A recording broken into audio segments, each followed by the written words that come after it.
우리들이 쓰는 말 가운데 정말 아름답고 순수하고 토속적인 용어들이 많습니다. 예를 들어서 우리 어렸을 때 동무하게 되면 그 친구라는 말보다 오히려 순수한 우리말이고 정다운 말이죠. 근데 그 말들이 이제 변질이 되기 시작했습니다. 제가 박형우 목사님한테 박동무, 그럼 벌써 여러분 뉘앙스가 완전히 달라지지 않습니까? 이렇게 아름답고 좋은 말이 공산주의자들이 쓰는 사상적인 전용어로 바뀌면서부터 우린 동무하게 되면 좀 이상한 생각을 많이 하게 됩니다. 성경에서 참 아름다운 단어 가운데 하나가 부흥이라는 단어인데, 이번에도 뭐 선교 부흥회 이렇게 합니다만, 우리는 이제 부흥이라는 단어를 말하면 심령대 부흥회를 말한다든가, 목사님 장로님들이 만나서 교회 많이 부흥되셨습니까 할 때 부흥의 의미는 교인들의 숫자가 좀 늘어났으니까, 그 정도로 잘못 생각하는 성향이 너무나 많이 있다는 거예요. 성경에서 가장 아름다운 단어 가운데 하나가 부흥입니다. 부흥이라는 것은 죽은 것이 살아나는 것을 말하고 새로운 생명이 주어지는 것을 말하고, 이거는 인간의 언어로 표현하기 힘들 정도로 이 하나님의 축복스러운 단어인데, 이것이 많이 이제 변질됐다고 하는 거죠. 어떻게 하면 여러분 교회가 정말 부흥되기를 원하십니까? 성경에 보면 하박국이 이제 기도하기를, 주여 주는 수년 내에 부흥케 하옵소서. 주여 주는 주의 일을 수년 내에 부흥케 하옵소서. 주의 일이라, 부흥이라는 것은 주님의 일인데, 하나님을 성도들이 알아가기 시작할 때부터 부흥이 일어나는 것입니다. 우리가 하나님을 안다고 말을 하지만 하나님을 많이 모르고 있습니다. 뭘 믿는지 잘 모르고 있습니다. 초대교회는 장로교죠. 장로교회 당신들은 도대체 뭘 믿습니까? 뭘 믿는지 잘 몰라서 우리 교회는 내가 믿는 걸 믿습니다. 당신의 교회는 뭘 믿습니까? 항상 우리 교회는 내가 믿는 걸 믿습니다. 당신은 뭘 믿습니까? 나는 우리 교회가 믿는 것을 믿습니다. 당신과 당신의 교회는 뭘 믿습니까? 우리는 똑같은 것을 믿습니다. 믿기는 열심히 믿는데 뭘 믿는지 이 신앙 고백이 명확하지 않을 때가 있습니다. 우리가 하나님을 안다고 말하지만 하나님이 누구신지를 잘 모르기 때문에 부흥이 일어나지 않는 것입니다. 그래서 부흥이라고 하는 것은 내가 믿는 하나님이 누구신가를 바로 아는 하나님의 하나님 되심에 대한 성도들의 영적인 각성이 시작될 때 부흥이 시작되는 것입니다. 내가 믿는 하나님이 어떤 하나님이신가, 이걸 분명히 알아야 돼요. 그래서 성경에 보면 우리가 여호와를 알자, 힘써 여호와를 알자, 그의 나타나심은 새벽빛같이 일정하시니. 여러분, 지금 매일 새벽에 일어날 때마다 새벽빛이 일정한 것처럼, 또 이른빛처럼 늦은 빛처럼 우리에게 임하실 것이다 라고 말씀을 하고 있습니다. 너는 마음을 다하여 여호와를 의뢰하고 내 명철을 의지하지 말라. 너는 범사의 그를 인정하라. 그러면 내 길을 지도하시리라. 이 하나님을 우리가 알기 시작하면, 마음을 다하여라는 말은 100%를 말하는 거예요. 90%도 아니고. 정말 마음을 다해서 하나님을 내가 의지하고 살고 있는가. 내 명철을 의지하지 말라는 말은 내 지식과 내 지혜와 내 경험과 내 능력과 이런 것을 절대로 의지하지 말고, 항상 날마다 새롭게 순간순간 전심으로 여호와를, 하나님을 의지하는 사람, 범사에 그를 인정하는 사람, 그런 사람들은 하나님이 그를 범사에 지도하시겠다고 말씀하셨습니다. 그래서 성경은 언제든지 우리 인생에 대해서 너희는 인생을 의지하지 말라. 그의 호흡은 코에 있나니 수에 칠 가치가 있느냐. 인생을 의지하지 말라 그랬어요. 그의 호흡은 코에 있나니 수에 칠 가치가 없느니라. 귀인들을 의지하지 말며 도울 힘이 없는 인생도 의지하지 말지니 그의 숨이 끊어지면 당일에 흙으로 돌아가 그의 생각이 다 소멸하리로다. 그러니까 귀인도 아무리 우리가 대단한 사람 같은 사람도 절대로 사람을 의지하면 안 돼요. 우리 한국 사람들이 망하는 이유가 다 이 인맥 때문에 망합니다. 이명박 대통령이 망하신 것도 고소영 때문에. 고소영 고대 출신, 소망교회 출신, 영남 출신, 인맥을 중시하는 사람을 하나님이 그렇게 귀하게 여기지 않습니다. 또 네트워크를 좋아하는 사람도 별로 하나님이 기뻐하시지 않습니다. 네트워크가 신인 사람들이 있어요. 그래서 우리나라 사람들은 그 혈연, 지연, 학연을 너무 좋아합니다.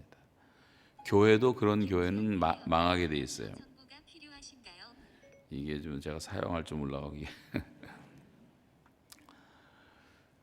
그 교회에도 어떤 지방색이 강한 교회들이 있어요. 어떤 지방 사람들만 유난히 많이 모이는 교회, 이런 교회도 굉장히 위험한 교회고, 또 목사님이나 장로님 가족들이 많아서 끌어가는 교회도 위험한 교회고, 그리고 어떤 사람들은 무슨 대학교 동창회 하듯이 어디 출신들끼리 자주 모이는 뭐 이런 것이 두드러진 교회도 굉장히 위험한 교회고, 이런 혈연이라든가 지연이라든가 또 어느 지방 사람들이 뭐 독특한 그런 교회들도 있지 않습니까? 그래서 우리가 사람들을 절대로 의지해서 안 된다. 주께서 나의 날을 한 뼘 길이만큼 하심에, 우리의 인생이라는 것이 한 뼘 길이만큼 하심에 나의 인생이 주 앞에서는 없는 것 같사오니 사람은 그가 든든히 선 때에도 다 허산이다 그랬어요. 우리가 대단한 것 같아도 인생이라는 게 사실 아무것도 아닙니다. 인생은 그날이 풀과 같고 들의 꽃과 같은 인생, 뭐 별거 아니죠. 예수께서 말씀하시기를 들에 핀 이 백합화 꽃 한 송이의 영광이 솔로몬이 입은 옷보다 더 아름답다고 말씀하셨잖아요. 그래서 여러분, 이 세상에서 영광을 구할 게 아무것도 없습니다. 그래서 전도서에 보면 9장 3절에 이런 말씀이 나와요. 인생의 마음에는 악이 가득하여 그들의 평생에 미친 마음을 품다가 후에는 죽은 자에게로 돌아가는 것이라. 인생의 마음에는 악이 가득하여 미친 마음을 품다가 후에는 죽은 자에게로 돌아가는 것이라. 인생이 미친 게 아니라 인생의 마음이 미쳤기 때문에 우리가 사람들의 마음을 볼 수 없어서 잘 모를 뿐이지, 겉으로 너무 다 쇼를 잘하고 사니까 그런 것뿐이지, 다 마음들이 미쳤고, 만물보다 부패한 것이 인간의 마음이라 누가 능히 이를 알리오마는, 이 만물보다 부패했다고 말하고 있어요. 또 예레미야는 말하기를 구스인이 그 피부를 표범이 그 반점을 변할 수 있느뇨? 할 수 있을진데 악에 익숙한 너희도 할 수 있을 것이다. 에디오피아 사람들 완전히 새카만데, 여러분 지금 되게 까만 옷을 입고 오셨는데 그렇게 까매요, 얼굴도. 그래서 그런 데 가서 사진 찍으면 우리만 나오고 그 사람들은 안 나와요. 특별히 그늘에서는. 저녁에는 자동차가 막 혼자 돌아다니는 것처럼 보여요. 정말 까만 사람들. 그 사람들이 피부를 어떻게 변할 수가 있겠느냐. 표범이 어떻게 반점을 변할 수가 있겠느냐. 할 수 있다면 악에 익숙한 너희도 선을 행할 수 있으리라. 우리가 선을 행할 수 없는 존재처럼 무력하게 됐다는 말이고, 죄악의 홍수 속에 침몰된 존재처럼 그렇게 쇳덩어리가 됐단 말이죠. 성경이 진단하는 인간 진단은 절망입니다. 소망이 아무것도 없습니다. 죽을 인생이 아니에요. 죽은 인생이 죽은 인생. 그래서 우리가 죽었던 자를 다시 살리는 것을 이제 부활이라고 하는데, 하나님께서 그렇게 우리의 생명을 살리기를 원하신다고 하는 거죠. 그래서 인생의 마음에는 얼마나 우리가 놀라울 정도로 악한지, 어떤 때는 우리 스스로 생각해봐도 내가 어떻게 이런 생각을 할 수가 있을까 할 정도로 남들에게 얘기할 수 없는 나쁜 생각을 할 때도 있고 악한 생각을 할 때도 있습니다. 그래서 이렇게 보면 지금 시대 자체가 다 미친 시대가 아닌가 하는 생각이 되어져요. 제가 길게 말씀 못 드리고 이제 몇 가지 이 말씀을 드려보면, 지금 우리 한국 사람들이니까 한국에 좀 견주어서 생각을 해보면, 한국 사람들은 술에 미치지 않았나 하는 생각이 들어져요. 지금 알코올 중독입니다. 한국 사람들의 90%가 술을 마십니다. 대학생들의 92%가 술을 마십니다. 술로 소비되는 그 사회에 관련된 그 비용이 약 200억 달러가 되는데 1년에 23조 9,500억 달러가 23조 9,500 달러가 다 술로 날아가고 있어요. 세계 최악의 음주 문화를 갖고 있어요. 술을 많이 마신다는 러시아 사람들도 독주를 일주일에 6잔 정도를 마시는데 우리 한국 사람들은 독주를 일주일에 14잔 마시는 거로 통계가 나와 있습니다. 여러분, 우리나라는 술 때문에 망한 나라였어요. 술 먹고 나쁜 짓 하고 축적 제도를 하고 그리고 다 빚을 많이 져서 나라를 일본한테 빼앗기기까지 하고 그렇게 고통스럽게 살았는데 1%도 안 됐던 기독교인들이 앞장서서 주초 금지를 하고 국산품 애용을 하고 절제 운동을 하고 국채 보상 운동을 하고 많은 선한 운동을 하면서 우리나라를 회복시켰어요.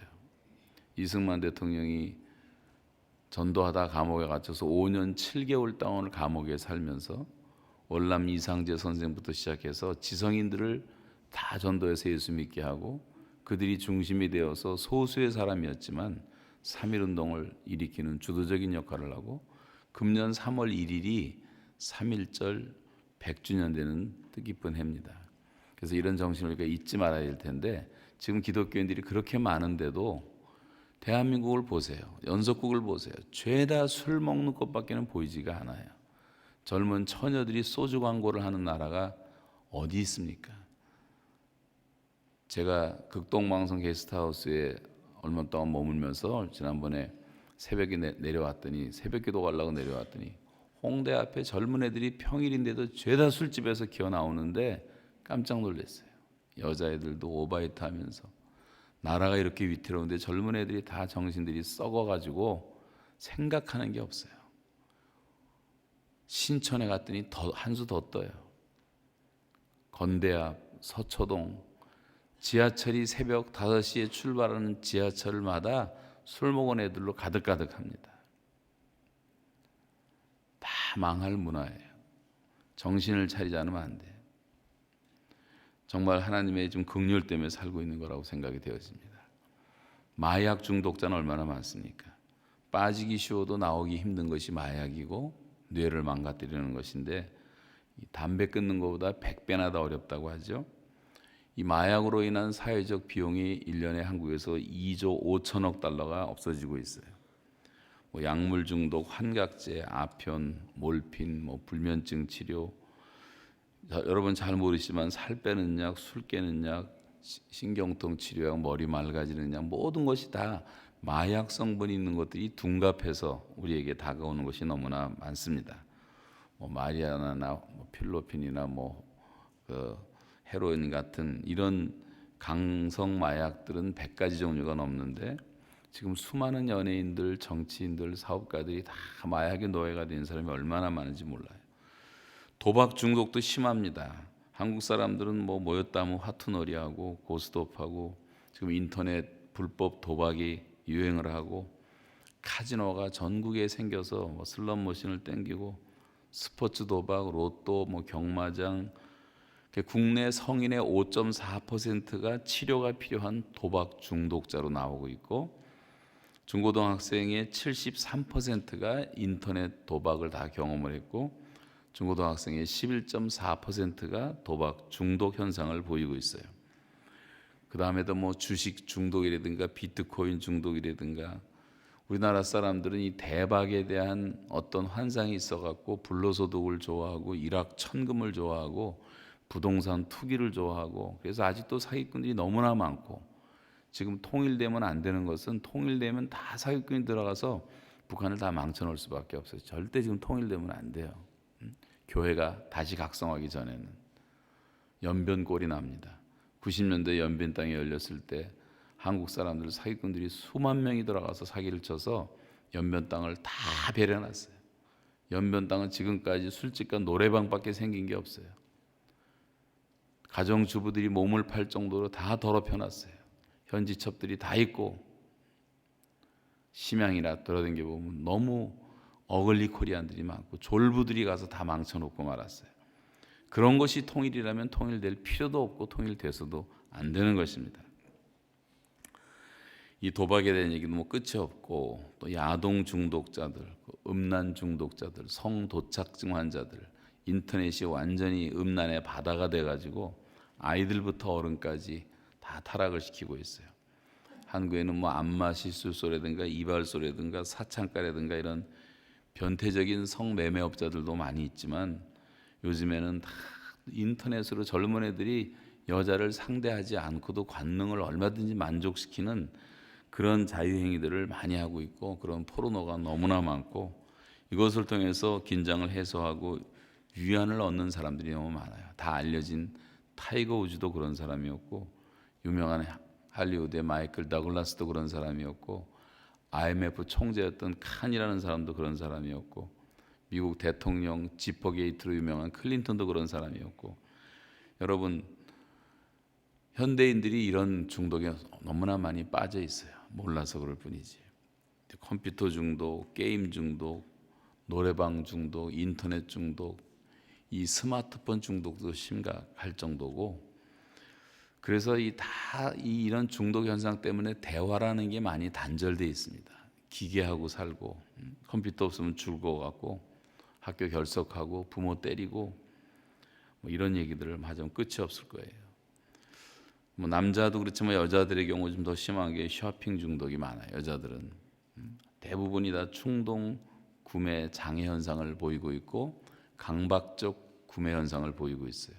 한국에는 케이블 TV가 수십 개인데 밤새고 물건 파는데 그걸 밤새고 보는 사람도 있고 중독자들은 10시간 정도를 본다 그래요.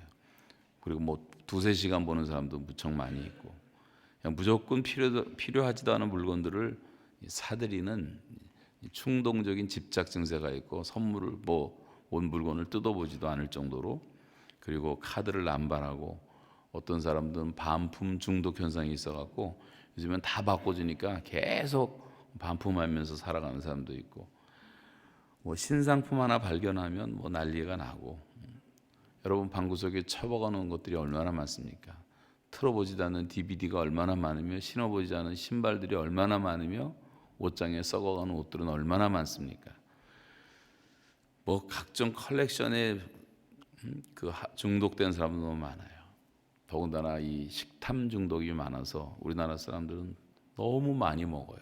식당 전국이 다 식당이고 노아 시대 사람들처럼 먹고 마시고 사고 팔고 시집가고 장가가고 집을 짓고 있더니 홍수가 나서 멸하는 순간까지 깨닫지 못했다고 하는 완전히 육체 인간으로 살아가고 영성은 다 죽어버리고 교회를 나오지만 그냥 종교적인 액세서리 정도고 세상을 그대로 닮아서 세상과 별로 다를 바가 없는 삶을 살아가는 사람도 얼마나 많은지.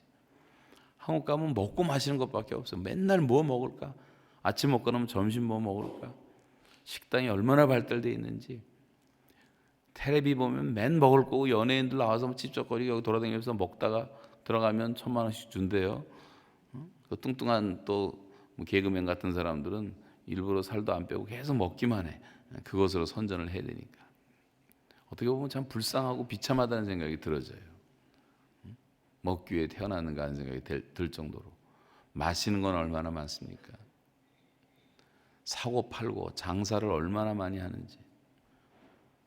시집가고 장가가고 주말 되면 경조사로 교통장애를 일으키고 요즘엔 또 이혼을 또 2번씩 하기 때문에 더 복잡해졌어요. 모든 것이 복잡해지고 집을 짓고 있더니 제가 한국 떠난 지 34년 됐는데 그때 떠날 때도 어마어마하게 집을 졌는데 요즘 가봐도 사방에 아파트 올라가고 집 짓는 얘기고 그리고 이제 몰개지 물다 모가지에 끌려가면서 평생 살다가 가는 게 인생인 것처럼 보이는 게 우리의 실태라고 하는 거죠. 이 먹는데 너무 집착하지 마십시오.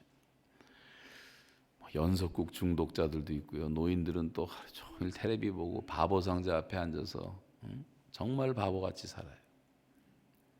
어제 말씀드린 것처럼 설교는 그냥 지루해서 이러면서 연속국 볼 때 이러는 사람 좀 못 봤어요.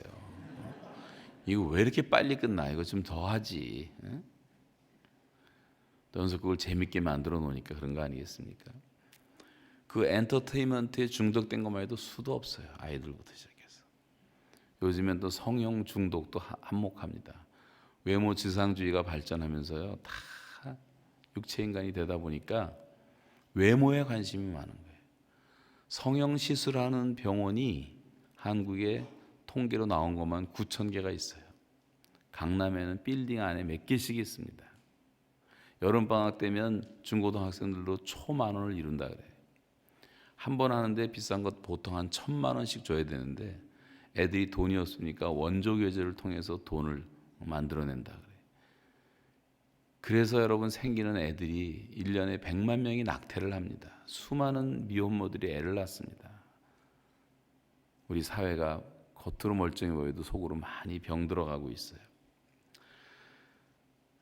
몇 주 전인가 보니까 뉴스에 나오는데 뭐 선풍기 아줌마가 세상을 떠났다고. 그 이쁜 얼굴이었어요. 여자 그 보니까 젊었을 때. 근데 더 이뻐지려고 욕심 부리다가 그렇게 비참하게 살다가 세상을 떠나잖아요. 오죽하면 성괴라는 말을 합니까? 성형 괴물이라고 말할 정도. 몰라서 그렇지 망가진 사람들이 너무나 많아요. 보게 되면. 자, 이런 것들을 보면 너무 심각하지 않는가. 이런 얘기를 하자면 끝이 없습니다. 명품 중독, 일 중독, 스포츠 중독, 영화 중독, 뭐 골프부터 시작해갖고 이런 운동에 중독된 사람도 너무나 많고, 뭐 낚시 중독, 여행 중독, 건강식품 중독. 요즘엔 죄다 더 건강하게 살고 싶어가지고 밥 먹을 때 보면 죄다 더 먹는 게 많아요. 몰래 옆에서 이러고 다 먹더라고. 뭐를 보니까 어떤 사람은 한 주먹을 먹어요. 그거 먹을 필요 별로 없어요. 그 중에 최소한 더 반은 다 가짜고, 여러분 심리적인 효과밖에 별로 없는 거예요. 그런 거 먹을 돈 있으면 좀 선교사들 많이 돕고 고아들 돕고 좀 어려운 사람을 많이 도와보세요. 그런 일은 안 하고 다 자기 몸뚱아리 하나를 위해서 사는 사람이 너무나 많이 있어요. 그러다 보니까 이 대한민국이 지금은 뭐 자살도 중독이라는 현상이 나타날 정도로 하루에 47명씩 젊은이들이 자살을 하는 이 자살 공화국이 되고 말았고, 말세에는 소돔과 고모라처럼 된다 그랬는데 노아 시대 이후로 소돔과 고모라는 것은 도덕적인 타락 시대예요. 도덕적으로 사람들이 문둥병자처럼 된 거예요. 감각이 사라졌어요. 동성애를 국가의 법으로 정하려는 인권이라는 잣대로 무슨 짓을 하는지 모를 정도로 지금 세상에 다 미쳐 있습니다. 말도 안 되는 얘기로. 하나님의 법을 완전히 무시하고. 그렇기 때문에 여기 미국 장로교도 좀 심각한 거 아닙니까? 보게 되면 우리가 타협할 것이 있고 타협하지 말아야 할 것이 있는데 너무나 많은 사람들이 다 잘못된 삶을 살고 있는 것을 볼 수가 있습니다. 그러다 보니까 도덕적으로 교회까지 물들어가고 다 타락을 했고, 심지어 어떤 경우는 용서하고 들으세요. 세상적인 기준으로 봐도 도덕적 쌍놈들인데 교회 안에 들어와서 영적으로 양반 노릇하고 있는 사람도 얼마나 많은지 몰라요. 그러니까 전도가 안 돼요. 다 막혀가지고. 너나 잘하라. 교회가 소금이 맛을 잃으면 버려움 받아서 사람들한테 밟힌다고 말한 것처럼 지금 그런 시대가 되지 않았는가 하는 생각도 하게 됩니다. 그래서 요즘에 뭐 진화라는 뭐 말할 것도 없고 사람들이 다 미친 마음을 품을 수밖에 없는 게, 사람은 하나님을 믿도록 창조됐고 하나님과 교제하도록 창조되었는데 하나님을 잃어버리니까 뭔가 하나님을 믿어야 되게 됐는데 하나님 대신에 대형품을 하나씩 만드는 거예요. 거기에 미치지 않으면 살 수가 없는 거예요. 그러니까 뭔가 사람은 미치게 돼 있어요. 예수에 미쳐야지 정상인데 그렇게 미치지 못하니까 세상에 좀 미치고 사는 것입니다. 그래서 왜 사람들이 이렇게 죄를 많이 짓고 사는가 생각해 보니까 성경에 이런 말씀이 나와요. 악한 일에 관한 징벌이 속히 실행되지 아니하므로 인생들이 악을 행하는데 그 마음이 담대하도다. 악한 일에 관한 징벌이 속히 실행되지 않거든요. 나쁜 짓을 하는데도 별로 그렇게 하나님이 벌도 안 주시는 것 같고, 그러니까 인생들이 악을 행하는데 그 마음이 담대해졌다 그랬어요. 인생들아 어느 때까지 나의 영광을 변하여 욕되게 하며 헛된 일을 좋아하고 거짓을 구하려는가. 다 헛되고 거짓된 것들을 너무 오랫동안 구하고 있다는 것입니다. 그래서 여러분이 하나님의 자비하심과 오래 참으심 때문에 사람들이 어떻게 보면 타락한다고도 볼 수가 있어요. 로마서 2장 4절에 보면 혹 내가 하나님의 인자하심이 너를 인도하여 회개하게 하심을 알지 못하여 그의 인자하심과 용납하심과 길이 참으심의 풍성함을 멸시하느뇨. 하나님이 정말 오래오래 참으세요. 우리의 죄악과 우리의 모든 못된 것에 비하면 하나님의 자비와 긍휼은 거의 무한대하시기 때문에 우리가 이걸 착각을 해서 하나님이 우리를 기다리시고 회개하고 돌아오기를 바라시고 이제는 좀 제발 열매를 맺었으면 좋겠다 기다리시는데 늘 열매가 없이 살고 입만 부성하고 먹지도 못할 열매나 맺고 그렇게 살아가는 모습이 왜냐하면 하나님의 인자하심과 용납하심과 길이 참으심의 그 풍성함을 사람들이 멸시하기 때문에 우리의 고집 때문에 그렇게 된다고 말씀을 하고 있습니다. 그래서 우리는 하나님이 누구신가를 바로 알고 깨닫는 게 너무나 중요한 거예요. 여호와께서 이같이 말씀하시되 예레미야서에 보면 지혜 있는 자는 그의 지혜를 자랑하지 말라. 용사는 그의 용맹을 자랑하지 말라. 부자는 그의 부함을 자랑하지 말라. 자랑하는 자는 이것으로 자랑할지니 곧 명철하여 나 여호와를 아는 것과 나 여호와는 사랑과 정의와 공의를 이 땅에 행하는 자인 줄을 깨닫는 것이라고 말씀하고 있어요. 우리가 자랑하는 게 이 짧은 말씀 속에 다 들어있어요. 설명을 약합니다만 우리가 다 부함을 자랑하고 살고 있고 조금 배운 지식을 자랑하고 있고 어떤 사람은 용맹을 자랑하고 있고 그 안에 다 포함되는 것입니다. 그래서 우리를 말씀할 때 하나님을 자랑하라 그랬어요. 그러므로 우리가 여호와를 알자. 힘써 여호와를 알자. 그의 나타나심은 새벽비처럼 일정하시니 이른비처럼 늦은 비처럼 우리에게 임하실 것이다. 하나님의 임재를 알라는 말이고 나는 인애를 원하고 제사를 원하지 아니하며 번제보다 하나님 아는 것을 원한다. 우리가 아무리 예배를 드리고 뭐 별 종교적인 행위를 다 해도 하나님을 알지 못하면 의미가 없다는 거예요. 그래서 하나님을 알자, 힘써 여호와를 알자 그러잖아요. 왜냐하면 하나님 모르기 때문에 다 망하는 거예요. 우리 시대가 망하는 이유는 하나님을 모르기 때문에 사람들이 망해 가고 있는 것입니다. 그래서 하나님을 알아야 돼. 하나님을 바로 알아야 돼. 엘리와 엘리의 아들들이었던 홈리와 비나스 다 제사장이었는데 제사장들이 하나님을 몰랐어요. 여호와를 알지 못한지라 범죄에 빠지고 음란에 빠지고 더러워지고 결국은 하나님의 마지막 심판을 받게 되고 한 가정이 줄초상을 당하잖아요. 두 아들이 하루아침에 다 전사해서 죽고 아들들이 죽었다는 소식을 들었던 엘리가 늙어서 비대해갖고 의자에서 넘어져 목이 부러져 죽고 시아버지가 죽는 것을 보고 있던 며느리가 너무너무 괴로우니까 애를 임신해서 지금 잉태하는 중이었는데 그 해산하는 중이었는데 그 이름을 이가봇이라 하라. 이가봇이라는 말은 무슨 뜻입니까? 이가봇이라는 말은 하나님의 영광이 떠났다는 말이에요. 그리고 이스라엘이 어두워졌어요. 하나님의 저주가 임하기 시작했습니다. 여러분 하나님의 영광이 떠나면 우리는 아무것도 할 수가 없어요. 하나님의 영광이 초대교회를 떠나면 초대교회도 다 망하는 겁니다. 하나님의 영광이 여러분의 가정을 떠나면 우리 가정도 다 몰락할 수밖에 없는 거예요. 성도들이 하나님을 믿는 것은 그 영광의 하나님을 늘 사모하며 살게 돼 있는 거예요. 그래서 하나님의 영광의 얼굴빛이 우리에게 조금만 비춰도 우리의 삶은 완벽하게 보호되고 그리고 모든 일은 형통함을 받게 되고 그리고 하나님의 평강이 내게 임해서 모든 장애물이 사라지고 그래서 여러분 이 하나님을 모르는 것이 가장 비극이라는 거죠.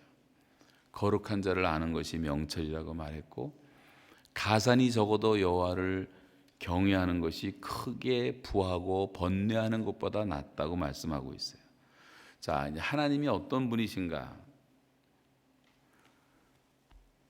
새벽 시간 짧아서 제가 다 말씀 못 드리는데 간단히 말씀드리고 여러분이 다 정리하시기 바랍니다. 오늘 읽은 본문의 말씀은 여러분 잘 아는 말씀이에요. 메뚜기 재앙이 내리거나 가뭄이 들거나 천재지변이 일어나거나 어려움이 있을 때는 너희가 이렇게 기도하라고 하나님이 가르쳐 주신 말씀이에요. 여러분 가정에 갑자기 경제적인 어려움으로 고생을 한다든가 아이가 아프다든가 질병으로 고생한다든가 뭐 여러 가지 우리가 감당할 수 없는 불가항력적인 어떤 고난이 주어질 때 그때 이렇게 기도하라고 하나님이 가르쳐 주신 말씀이에요. 내 이름으로 일컫는 내 백성이 그 악한 길에서 떠나 스스로 겸비하고 기도하여 내 얼굴을 구하면 내가 하늘에서 듣고 그 죄를 사하고 그 땅을 고치겠다. 이 말씀 속에는 우리는 하나님이 어떤 분인가를 분명히 알아야 됩니다. 그 첫 번째, 하나님은 거룩하신 하나님이세요. 너희가 악한 길에서 떠나 내 이름으로 일컫는 내 백성. 우리가 하나님의 백성이기 때문에 하나님의 백성들은 하나님답게 하나님처럼 하나님 닮은 삶을 살아야 하는데 하나님을 모르니까 자꾸만 세상을 닮아간단 말이죠. 내가 믿는 하나님이 어떤 하나님입니까? 하나님은 거룩하신 하나님이세요. 내가 거룩하니 너희도 거룩하라. 하나님의 뜻은 이것이니 너희의 거룩함이라. 죄에서부터 떠나라. 본토 친척 아비집을 떠나라. 이 말도 죄에서 떠나란 말이고, 모세에게 내 발의 신을 벗으라는 말도 죄에서 떠나라는 말이고, 이사야도 그랬고 베드로도 그랬고, 주님의 신성을 접했을 때 주여 저는 죄인으로소이다 저를 떠나십시오. 이사야도 화로다 나여 망하게 되었도다. 나는 입술이 부정한 자여 부정한 자 가운데 거하는 자니이다. 거룩하신 하나님을 만나면 사람이 누구나 다 자기가 죄인인 것을 알게 되고 죄와 악에서 떠나기 시작하게 되는 것입니다. 왜 내가 죄와 악에서 아직도 떠나지 못하고 신약에서 구약에서 두 번씩이나 반복하고 있는 말씀처럼 돼지를 씻겨놨더니 시궁창에 다시 뒹굴고 개가 먹었던 것을 토하고 토한 것을 또 꾸역꾸역 먹는 것처럼 왜 그런 삶을 우리가 살고 있습니까? 그게 개에게 하신 말씀이 아니에요. 버렸던 죄악들을 왜 꾸역꾸역 다시 먹고 있냐 말이에요. 부흥회를 통해서 새벽 기도를 통해서 특세를 통해서 다 씻겨놨더니 왜 다시 돼지처럼 시궁창에 뒹구냔 말이죠. 이 죄에서 벗어나지 못하는 이것이 문제라는 거예요. 하나님을 모르기 때문에 내가 믿는 하나님이 거룩하신 하나님이라는 영적 각성이 우리 안에서 일어나기, 내 마음에서 일어나기 시작하면 우리가 죄를 짓지 않게 되는 거예요. 죄에서 떠나게 되는 거예요. 고난이라는 건 어젯밤에 말씀드린 징계 같은 그런 것들은 하나님의 큰 목소리라고 누가 표현을 했는데 하나님이 보통 말해서 잘 안 들으니까 하나님의 확성기처럼 크게 말씀하는 거예요. 그때 하나님의 음성이 들려오는 거예요. 고난 속에서. 그것은 하나님이 우리에게 회개를 요청하시는 것입니다. 예수님이 하신 첫 번째 설교, 세례 요한이 한 첫 번째 설교가 뭐예요? 회개하고 복음을 믿으라. 회개하라. 천국이 가까웠느니라. 천국과 복음을 믿는 것은 전제가 회개예요. 죄에서부터 떠날 때, 악을 버릴 때 거룩하신 하나님을 우리가 닮아갈 수가 있는 거예요. 내가 믿는 하나님이 거룩하신 하나님이라는 이 각성이 일어나야 돼요. 여러분, 무서운 사람이 세상에 어디 있습니까? 뭐 이 사람 저 사람 다 무서워하고 이것저것 무서워하는 게 많고, 하다못해 여자들은 뭐 뱀 보면 무서워하고 쥐 보면 무서워하고, 저는 그 바퀴벌레 보면 좀 귀여운 생각이 드는데 여자들은 뭐 끔찍하다 그러고 무서워하고. 더 무서운 건 사람 아니에요? 사람들이 무서운 존재. 근데 여러분, 제일 무서운 존재는요, 다른 거 아무것도 무서워할 게 없어요. 물론 하나님이 가장 무섭고 두려운 존재지만 사람 중에서 제일 무서운 사람은 의인이에요. 의인. 죄 안 짓고 깨끗하게 사는 사람이 제일 무서운 사람이에요. 의인 하나만 있으면 한 성이 보호를 받을 수가 있어요. 하나님은 의인을 찾으세요.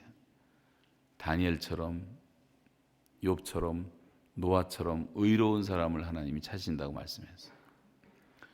여러분, 예수 믿으면서 날마다 우리가 의로운 하나님을 닮아가셔야 됩니다.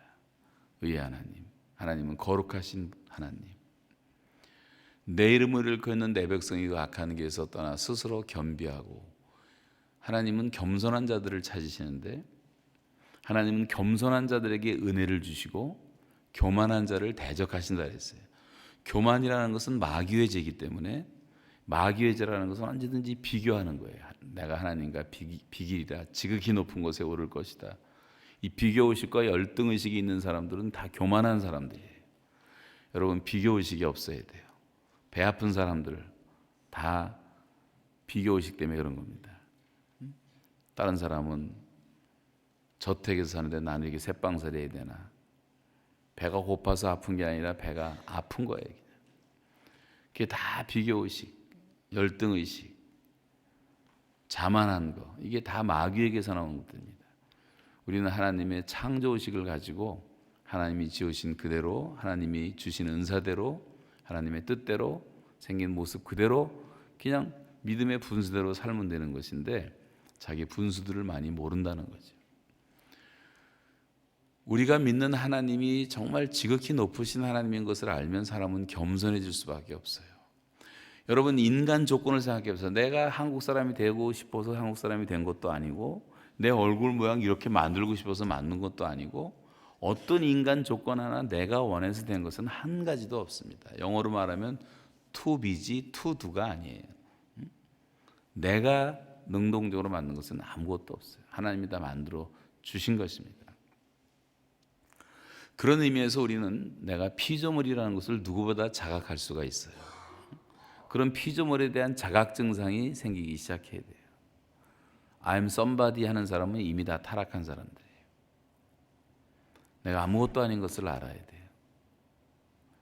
그러나 내가 믿는 하나님은 지극히 높으신 하나님이라는 걸 자각하기 시작하면, 시편 기자들이 말한 것처럼 하나님, 내가 진토인 것을 기억하게 해주십시오.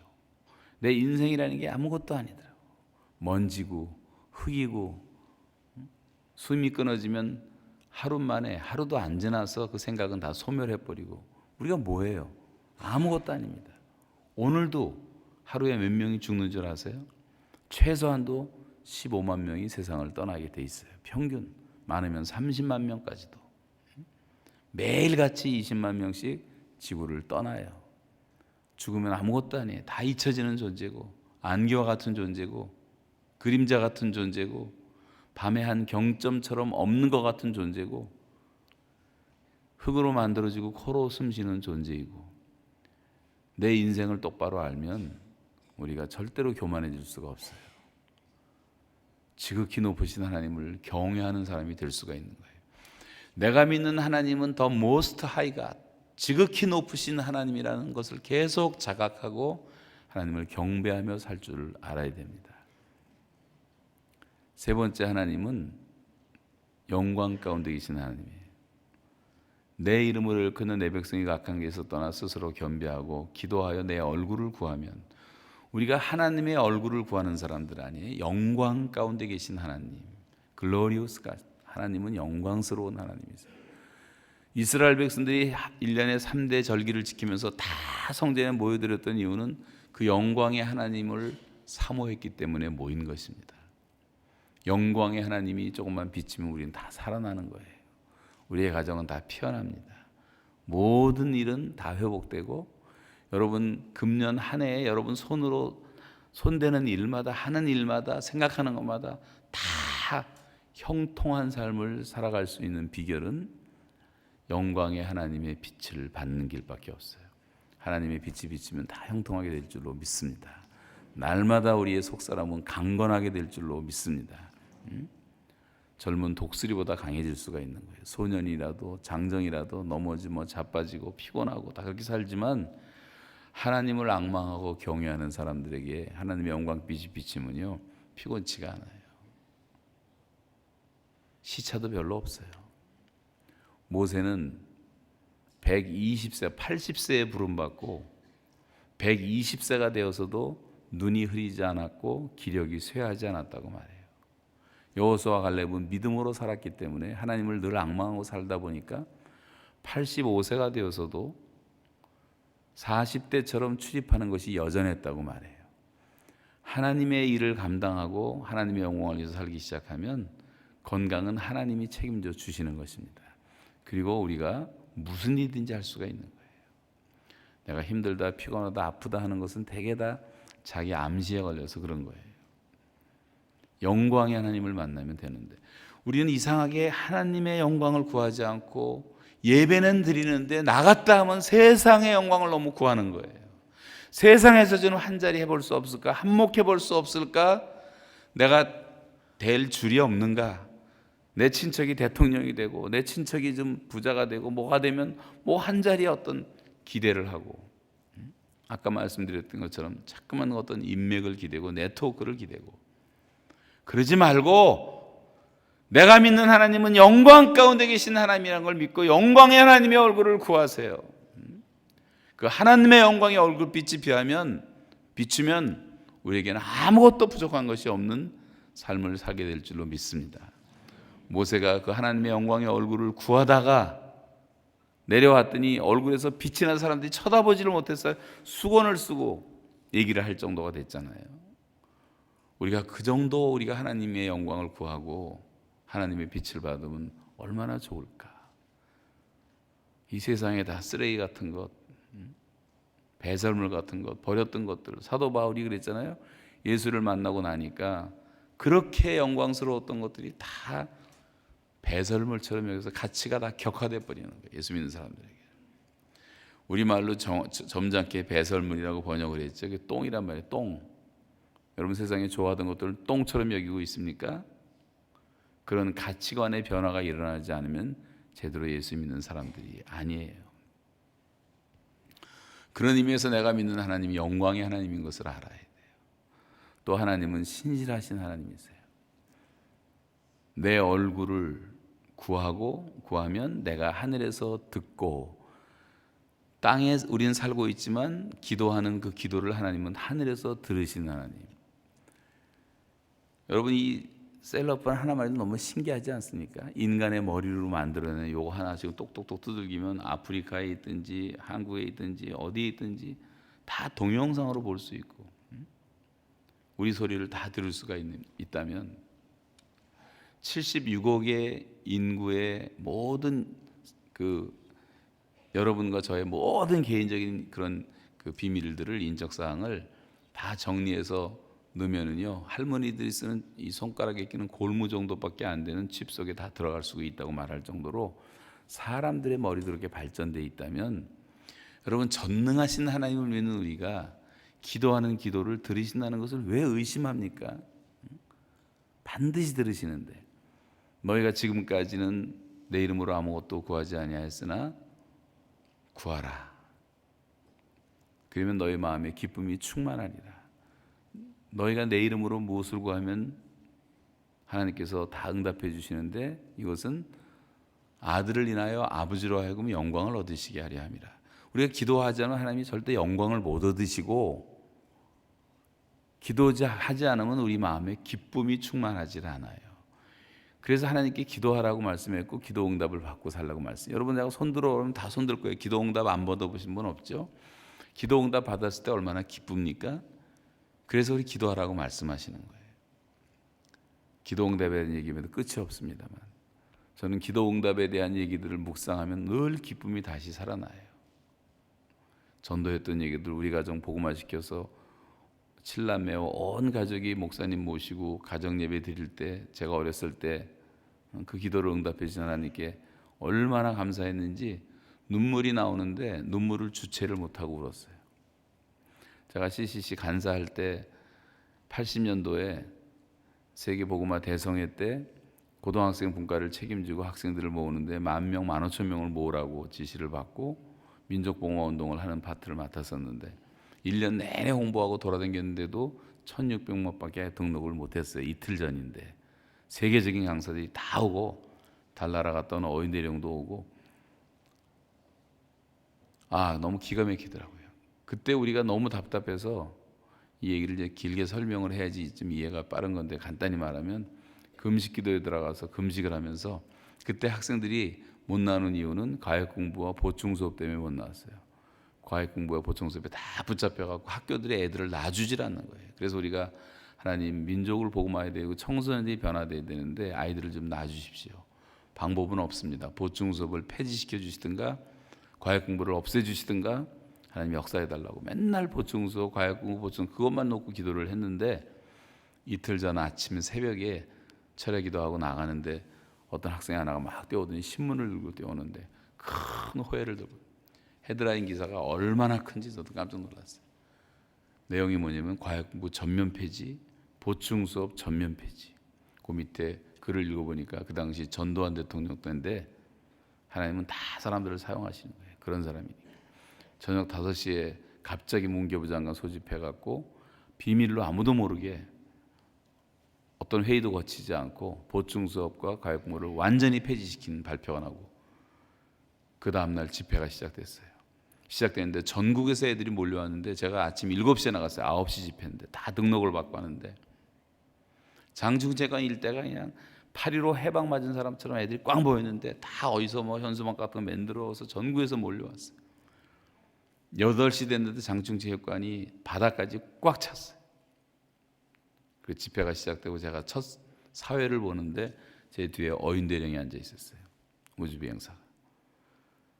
그 간증자를 소개하는데 제가 눈물이 나오기 시작했는데 얼마나 울었는지. 하나님, 날마다 쳐다보는 달도, 날마다 뜨는 달도 쳐다볼 줄은 예전에 미처 몰랐어요 하는 김소월의 시처럼 우리가 기도를 응답해 주시면 이렇게 응답해 줄 줄 몰랐습니다. 애들이 다 울고 난리가 났어요. 그때도 제가 아무리 참으려도 참을 수가 없는 눈물이 끝없이 흐르더라고요. 너무 기뻐서. 하나님은 기도에 이렇게 응답해 주시고 영광을 받으시고 우리에게는 기쁨을 주시는 게 목적이에요.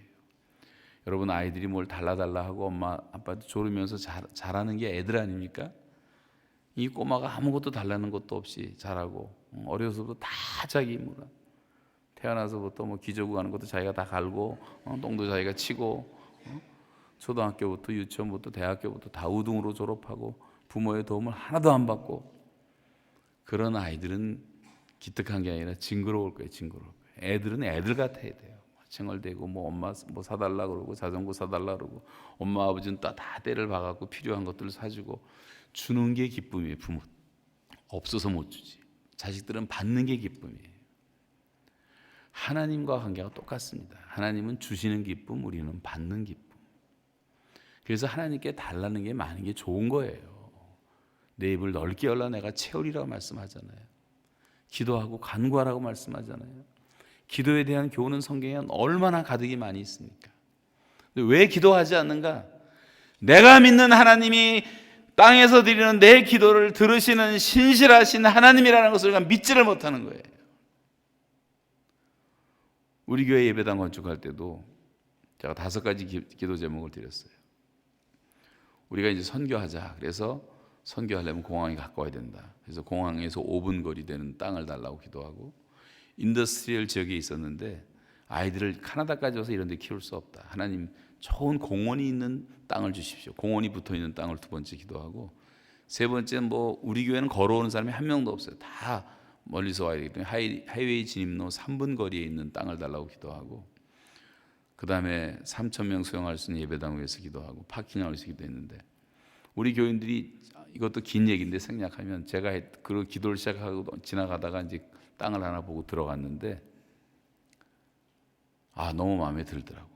장로님들 와서 보고 다 마음에 들고 전 교인이 다 마음에 들어서 아무도 반대한 사람 없이 건축이 시작됐는데 거기 큰 공원이 있었어요. 100에이커 되는 공원인데 공원 주변에 집이 한 채도 없는 공원인데 저희 교회 땅이 경찰 본부 질 땅인데 이게 취소가 되면서 그 땅을 좀 싸게 사고 시에 들어가서 그러니까 우리 교회는요 공원이 크게 붙어 있으니까 야외 예배 딴 데 갈 필요도 없어요. 잔디 깎아주는 시 직원만 40명 50명 열심히 우리 위해서 깎아주고 있고 축구장이 3개, 야구장이 2개, 테니스 코트가 4개, 아이스하키장 뭐 별게 다 있고 마음대로 우리가 즐기고 놀 수가 있게 돼 있었어요. 파킹 나서 우리 자동차 한 2,000대 될 수가 있어요. 3,000명 수용하는 예배당 졌는데 예배당 진 곳도 제가 평양에서 만났던 평양과기대 설계했던 팀들이 와서 져줬는데 정린건축에 그분들이 인천공항 설계한 사람들인데 인천공항 설계한 분들이 캐나다에서는 최초로 한국 기술로 지어졌어요. 불편했지만 코드 다 번역하고 그래도 그냥 믿음으로 해나갔어요. 그리고 공항에서 딱 5분 거리. 우리는 공항에 선교 1년 내내 다니는데 갔다 오면 공항에서 주차하는 주차장이 어딘지도 몰라요. 주차를 안 해요. 그냥 전화 한 통 걸면 도착하고 나가면 5분 거리니까 다시로 오면 되고, 하이웨이 진입로 3분 거리니까 427, 407, 401 다 가까우니까 2시간, 1시간 30분 거리에서 다 올 수가 있고. 여러분, 하나님은 우리의 기도를 들으십니다. 모든 기도를, 교회적인 기도는 더 놀랍게 들으시는 거예요. 베드로가 감옥에 갇혔을 때 교회는 그를 위하여 하나님께 간절히 빌더라. 그리고 베드로가 천사들을 동원해서 하나님이 보내주셨잖아요. 근데 베드로가 나왔는데도 사람들은 잘 믿질 않았어요. 기도는 실컷 해놓고도. 교회는 합심한 기도를 하나님이 더 특별히 잘 들어주시는 거예요. 그를 위하여 하나님께, 기도의 목적은 분명히 돼. 대상이 하나님께 우리가 기도하는 거고, 기도의 태도는 간절히 빌더라. 이 간절한 기도. 엘리야가 비 오지 않기를 간절히 기도한즉, 비 오기를 간절히 기도한즉 3년 6개월 동안 하늘이 열렸다 닫혔다 하잖아요. 이 간절한 기도 하나님이 특별히 다 들어주시는 것입니다. 여러분, 하나님은 어떤 하나님이십니까? 오늘도 우리의 기도를 들어주시는 신실하신 하나님인 줄로 믿으시기 바랍니다. 네? 시간이 지나서, 뉴욕 시간은 왜 이렇게 빨리 지나는지 모르겠어요.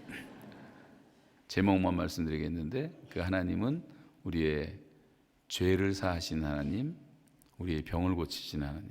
죄를 사한다는 말은 뭡니까? 하나님은 사랑의 하나님, 은혜의 하나님, 자비의 하나님, 긍휼의 하나님이라는 말씀이에요. 여러분, 죄 때문에 너무 고민하지 마세요. 죄책 때문에 너무 시달리지 마세요. 하나님의 자비와 사랑은 무궁하십니다. 우리를 불쌍히 여기시고 우리의 체질을 아시고 우리의 죄가대로 처치하지 아니하시는, 우리를 불쌍히 여기시는 우리의 아버지라고 말하고 있어요. 많은 사람들이 교회 다니면서도 죄책에 시달리고, 하나님은 내 뒤만 미행하고 쫓아다니면서 죄를 지적하시는 형사처럼 생각하는 분들이 있는데, 하나님은 우리를 불쌍히 여기시는 아버지세요. 그리고 하나님이 독생자를 보내셔서 우리의 죄를 대신하시고 십자가에 죽으시기까지 우리를 사랑하신 사랑의 하나님이세요. 여러분과 제가 또 죄를 짓는 것을 아시면서도 우리를 기대하시면서, 그래서 우리가 진심으로 하나님 앞에 뉘우치고 회개하고 돌아오면 언제나 용서하시고 불쌍히 여기신 하나님. 그래서 우리가 이 고백하는 걸 철저하게 반복을 해야 돼요. 자백을. 그럴 때 죄는 우리 속에서 저항력을 상실하고 우리 안에 새 생명은 자라나고 그리스도를 닮아가게 되는 것입니다. 하나님을 두려워하지 마세요. 우리가 받을 형벌까지도 다 면제해 주시는, 우리의 죄가대로 다 처리해 버리면 우리가 어떻게 살겠고 어떻게 예배당에 뻗어시 앉아 있겠습니까? 그 자비로우신 하나님, 긍휼의 하나님, 사랑의 하나님, 용서의 하나님, 그 하나님을 믿으라는 거예요. 그리고 그 땅을 고친다는 말은 치유의 하나님인데, 힐링갓이라는 말은 창조의 하나님이란 말이에요. 내가 믿는 하나님은 지금도 창조하신 하나님. 오늘도 여러분 예배하시는 동안에 하나님을 바라볼 때 내 몸의 모든 질병도 성령으로 다 고쳐줄 수 있는 하나님, 여러분 믿으시기 바랍니다. 나도 모르는 사이에 내 병이 다 고쳐질 수가 있어요. 하나님은 오늘도 창조하시기 때문에 우리의 삶의 터전을 다 고쳐줄 수가 있어요. 환경도 바꿔줄 수가 있어요. 여러분, 절대 이런 재앙과 어려움을 우연이라고 생각하면 안 돼요. 이걸 통해서 하나님 우리를 부르시는 거예요. 다시. 저는 한국에 요즘에 보면 미세먼지로 너무 고생들을 해요. 이 캘리포니아도 작년에 대한민국만한 땅덩어리가 막 불바다가 되고 몇 개월 동안 고생을 하고, 제 아들도 샌프란시스코 사는데 샌프란시스코에서 작년에 한 달 동안 햇빛을 못 봤대요. 한 달 동안 하늘이 깜깜해갖고 연기로. 이 미국에 내려오는 재앙, 9.11이 다 뉴욕에 다 재앙들 아니었어요? 이건 절대 우연이 아닙니다. 하나님이 우리에게 회개를 촉구하시는 거고 하나님께 돌아오라는 거예요. 그래서 여러분, 이런 어려움이 생길 때마다, 가정의 개인의 어려움이 생길 때마다 내가 믿는 하나님이 누구신가를 자각하는 영적 각성이 일어나서 회개하고 돌아오면 하나님은 금방 찾아오세요. 에스겔서에 보면 하나님의 영광은 서서히 떠나요. 안 떠날라 그러는데 사람들이 너무 죄를 지니까 떠나는 거예요. 회개하면 하나님의 영광은 급속히 돌아오세요. 여러분, 하나님의 영광을 회복하고 삶의 모든 것이 회복되는 그런 새해를 살아가시기를 주의 이름으로 축원합니다. 기도하시겠습니다. 하나님을 안다 하지만 우리가 너무 하나님을 모르고 때로는 우리가 종교 배우처럼 살 때가 얼마나 많이 있었는지 하나님 앞에 회개하고, 주님, 금년에는 하나님 말씀 보며 제가 하나님을 더 깊이 알아가게 해주십시오. 하나님을 알게 해주십시오. 내가 믿는 하나님이 누구인가를 잘 깨닫게 해달라고 기도하고, 오늘 역대하 7장 14절의 말씀 붙잡고 하나님께 돌아오시고 기도하시고 성령 충만 받으시기 바랍니다. 다 한 목소리로 목사님 나오실 때까지 기도하시겠습니다.